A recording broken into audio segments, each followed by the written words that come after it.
Of our digitalization agenda in the education sector, government is proceeding with plans to distribute 1.3 million educational tablets to students in senior high schools.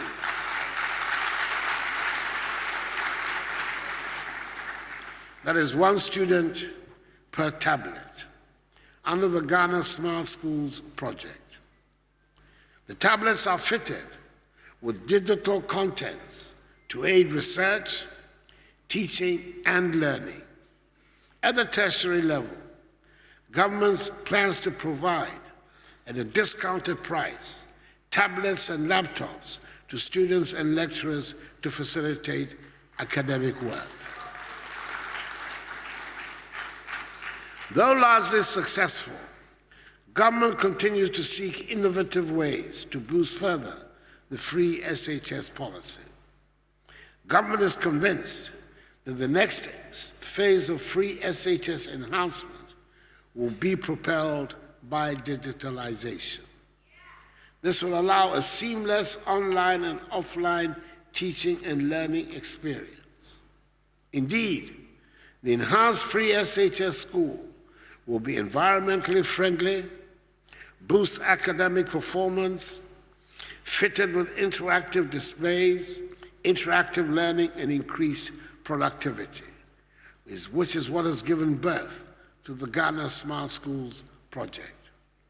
The project seeks to deepen the application of IT in teaching and learning at the second cycle level. It will ultimately enhance the performance of students and prepare them better for higher learning and the competitive careers in future. Right. And the man behind and ensuring that this gets done is right here in the studio, Dr. Yao Osei Educhum. Thank you very much for making time to join us once again. Thank you for a wonderful opportunity to be on your show. It appears we have been on the move doing a lot of big things, and this is yet one of such.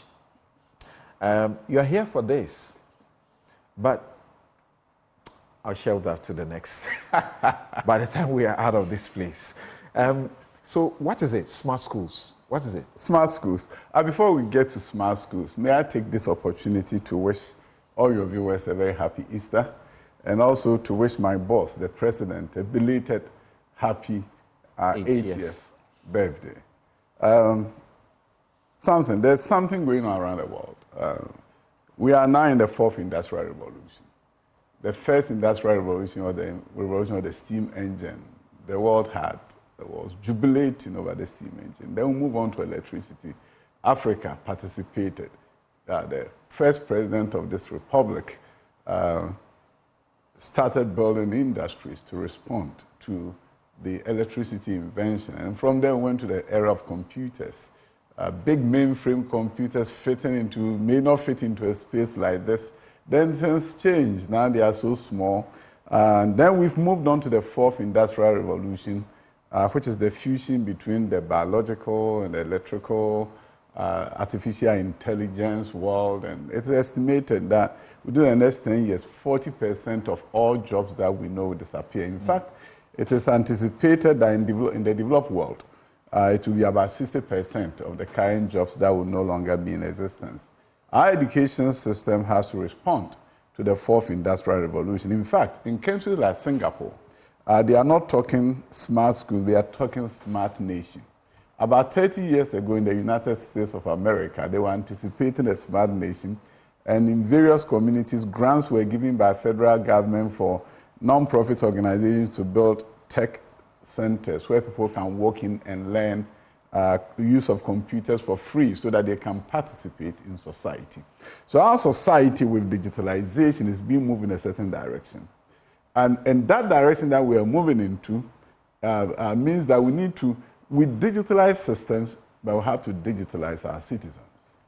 I saw a campaign by a woman in the United States during this presidential campaign and over there, and that woman was citing Ghana, that Ghana is now using drones to deliver medicine, and how efficient it is, and how Americans should learn from Ghana. So our system is becoming more digitalized. But you look at our school system and the kind of system that are there, if you create a smart nation, a digitalized nation as we are creating, we also have to create a smart school and a digitalized school. So in a smart school environment, the way we teach and learn is different. Learning is more student-centered. You have smart boards being utilized. Recently, there was a video that went viral. A young lady who was talking about her excitement at Bosomtwe Girls. The fact that there was avocado in the classroom, and she was going on and on about excitement. And she even said that she doesn't want to go home anymore. Even when vacation is coming, she doesn't want to go home. She's so happy to be in it. So it creates excitement, but also there are two things that, there are a few things that it does. You see, if you look at what researchers have said, and their research is telling us, somebody like Howard Gardner, a professor at Harvard University, talk about multiple intelligences, generally saying how students are able to retain what you teach them. And he says that majority of our students are visual learners. If they don't see an image, don't see a picture, don't see a video, they are not catching it. How do we teach children in a digital era with a non-digital approach and expect them to then adapt and matriculate, so to speak, into a digital nation?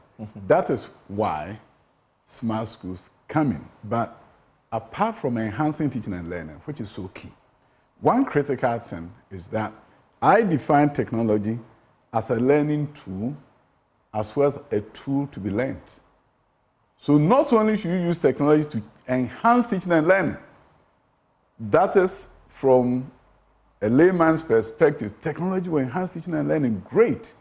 But learning the technology itself as a learning tool is something you cannot do without having access to the technology. So how do you get students to develop the app that you are using to digitalize the society if they are not being taught software development? And how do you teach software development when you have no computers? So once again to my question. Yes, please. What exactly is smart schools? Is it not just about distributing 1.3 million tablets to the students? Nope. That is a small piece of the puzzle. You have to create a digitalized environment, a smart environment, a place where when students walk into the school, they can use biometric identifier for attendance, which then populates into the teacher's attendance book, and students do assessment online.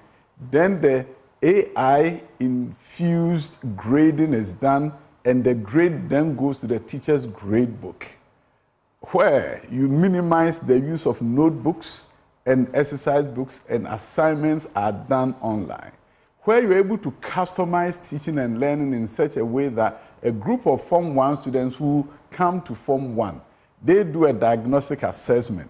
Based on the outcome of the diagnostic assessment, you are able to know that yes, they are all in Form 1, but this student is at a higher level and this student is struggling. Therefore, he doesn't need to do the 10 subjects that everyone is doing. He should take a remedial course in English in order to bring him up to the same level as the rest of the student. And if he's having a reading difficulty, the AI-infused assessment tool is able to tell you that these books are assigned to him to read.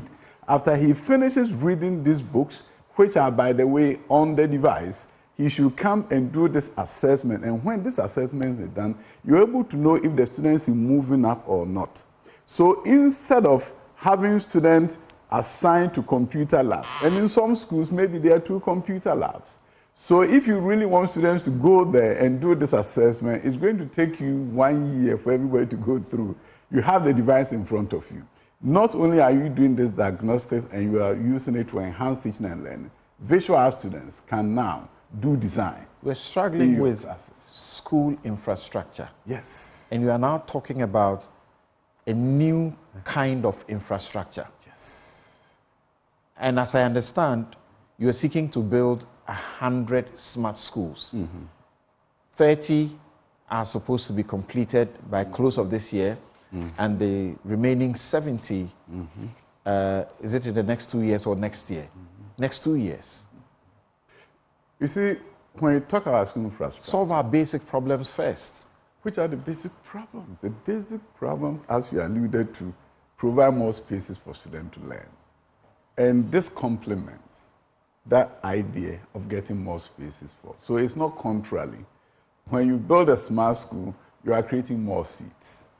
So it's complementing the idea of making sure we have more learning spaces. So it actually is not contrary to the idea of building more schools and creating more spaces. You see, you really have to take a look at Akufo-Addo's education infrastructure development philosophy.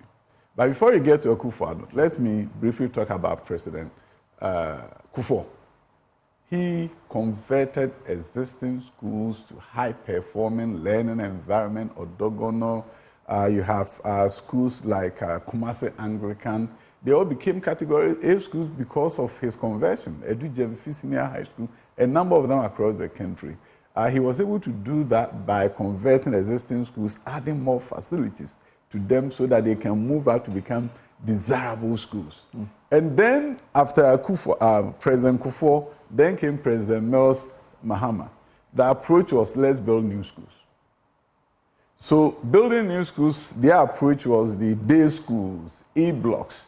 So that was their philosophy for education infrastructure expansion. Then comes Nana Addo Dankwa Akufo-Addo, who felt that in order to ensure that he provide more spaces for more students to enter into free secondary education space, he would do both.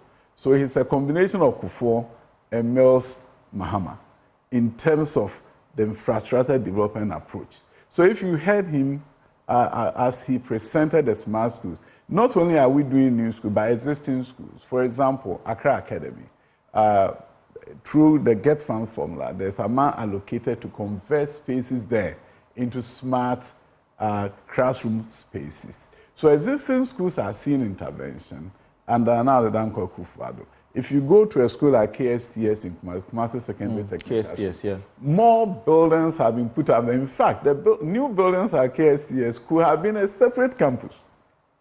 If you really move them and put them at different locations, it could have been a new school or... Why are we talking about 1.3 million tablets and not 2.8 million tablets? Actually, 1.3 was based on the number of students enrolled in senior high schools, right? As of last year, there are about. Now, actually, they're even 1.4. We are talking about secondary education. We are not... You see, if you look at what has happened in this country, when you say secondary, it does not include junior high.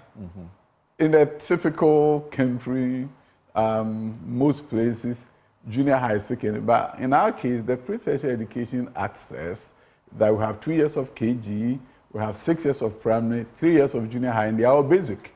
So in Ghana, by law, secondary is the 3 years of upper secondary, which we're also working on. So it is those students who are enrolled in that space, because in our context, secondary, senior high, that are going to be part of it. Are you thinking about the challenges that schools in my village in Gambibgo face when you talk about smart schools? You're talking about internet, accessibility. Yes, please.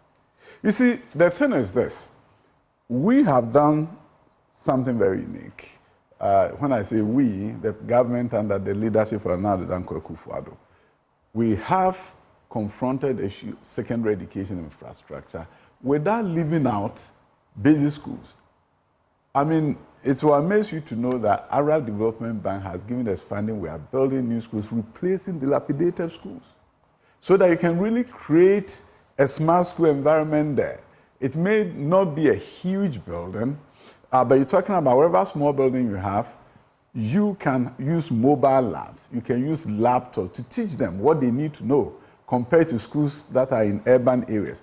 About 3 months ago, I got a call from the Vice President's office that he went to a town called Azar in Yellow Krobo, and he made a promise to them that there will be a better school for it. The school building there is dilapidated. It's unbelievably, was in a very bad situation. And today, we have a new school there at Azar, which can function as a smart school environment because the infrastructure is so good. They've roofed it. The CEO, the DCE there called me so excited. Azar in Yellow Crop now has a new school. Yao Chene, there's a community that we got news report about, and also our district directors compile a list for us. And as I speak with you, the World Bank has given us the opportunity to revamp a number of the rundown school buildings. Southton, Jetokwe, you look at the old and the new. There's a town called Nagode, close to Nyinahin. Look at the old and the new. And then in certain towns, we're also doing the new junior high school, which enables us to decommission all the dilapidated schools in the community, where there are about 7 schools, and bring them to one location. I think some are being shown on your screens. So, Samson, I think it's not an either-or proposition. We have to do both. You do senior high schools, ensure they have the right facilities, but we can't afford to also say that basic schools, primary schools, junior high schools should wait. In fact, as I speak with you, 70% of students who are eligible for enrollment in primary, junior high are in our public school space. 30% are in private schools. And a number of parents will tell you they are not in the private schools because they like it so much, but they are running away from our public schools. I believe that when people pay taxes, they should be giving quality public schools. And in case they want to go to private, it's a choice. But in some places, in some cases, parents have to depend on private because they don't have a choice. In 2020, under Dr. Matthew Opoku Prempeh, the ministry spent some 434 million Ghana cedis for 280,000 laptops. And then when you came in 2021, you added some 80,000 laptops at 124 million. That's a total of 558 million Ghana cedis for 360,000 laptops. And these were at the price of a unit price of 1,550. What are we looking at in terms of cost? This is for the teachers.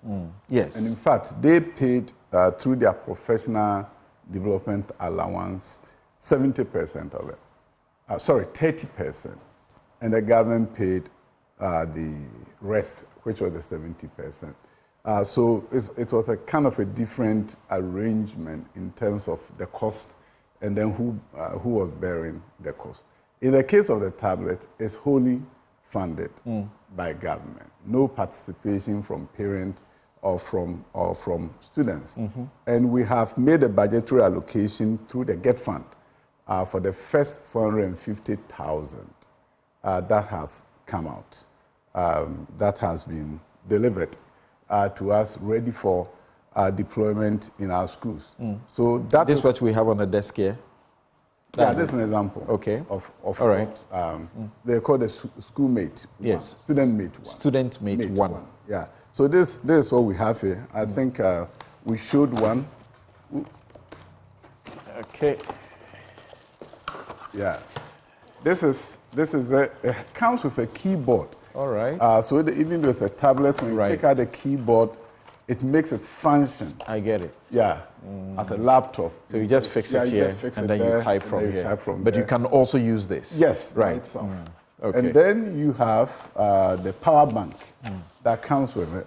And there's also an opportunity in case lights go out. Right. Because that was going to be my next question. Yeah, for places panel, where there's problem with electricity. There's a solar panel that allows you to charge it using solar. In the case of this device.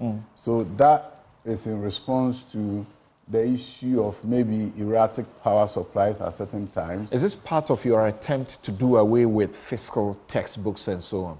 Yes, in fact, the interesting thing is that all high school textbooks, and there's a new curriculum for high school that's coming. Now, because of the STEM, there are so many new courses. Manufacturing, for example, manufacturing engineering is a new course, and we have people writing the textbooks now for high school. So every one of this will come up with all the textbooks needed by the particular student.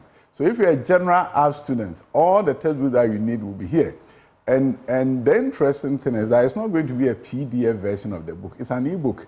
So there are hyperlinks in it. So if it's your history class and you're talking about the Egyptian pyramids, you can hit a link that will give you the video of Egyptian pyramids and some understanding of what it is and what it stands for.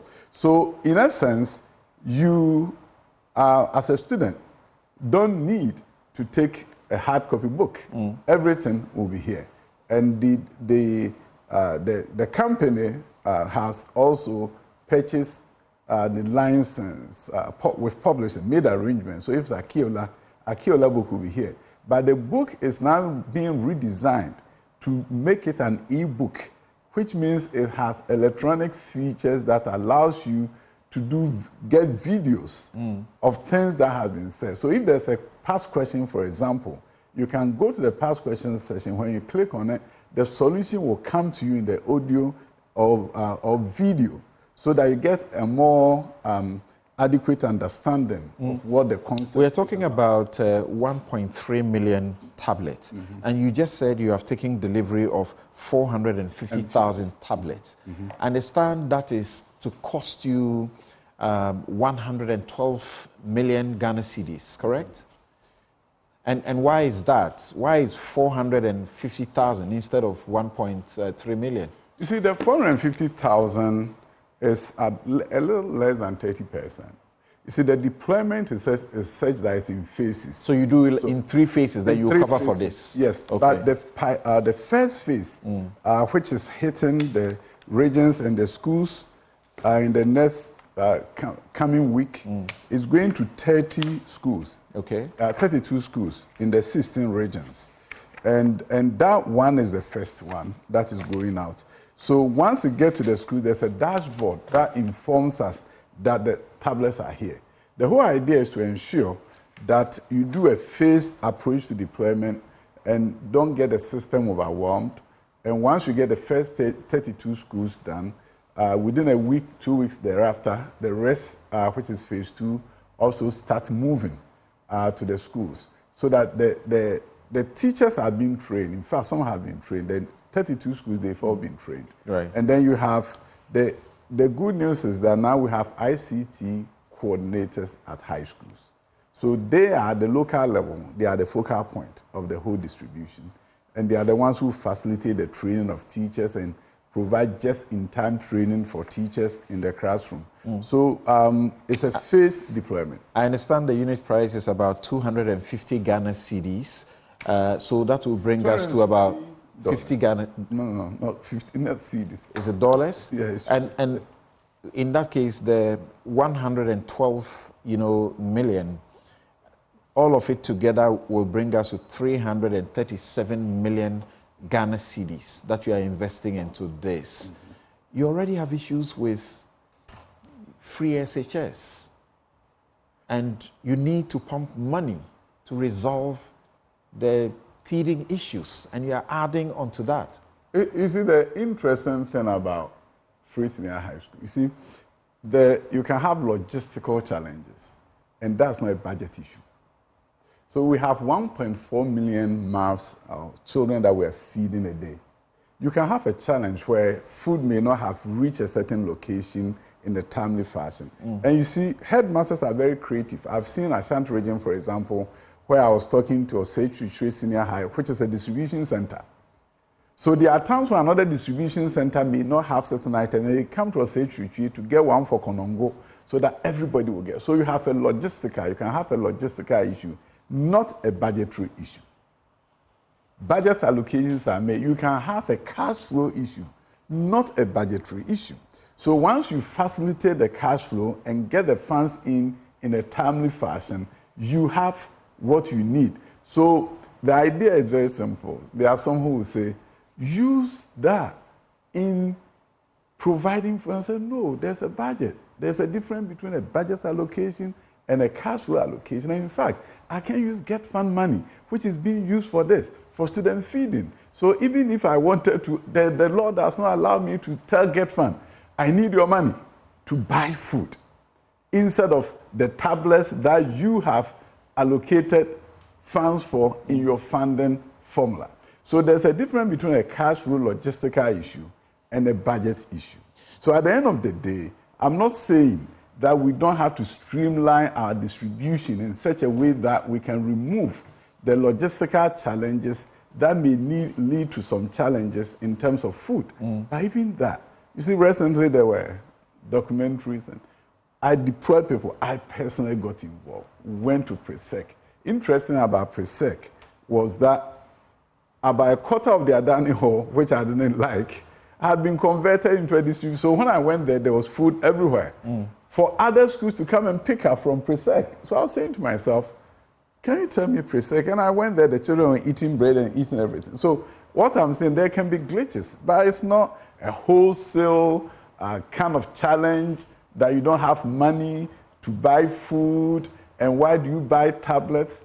One, logistical issues cannot be equated with non-budgetary allocation. What some Ghanaians are beginning to raise already that, okay, so if we're going to sink as much as 1.4 billion cedis into this, then the question is, people don't see anything wrong with this kind of progress. It's not something that you can find negatives about.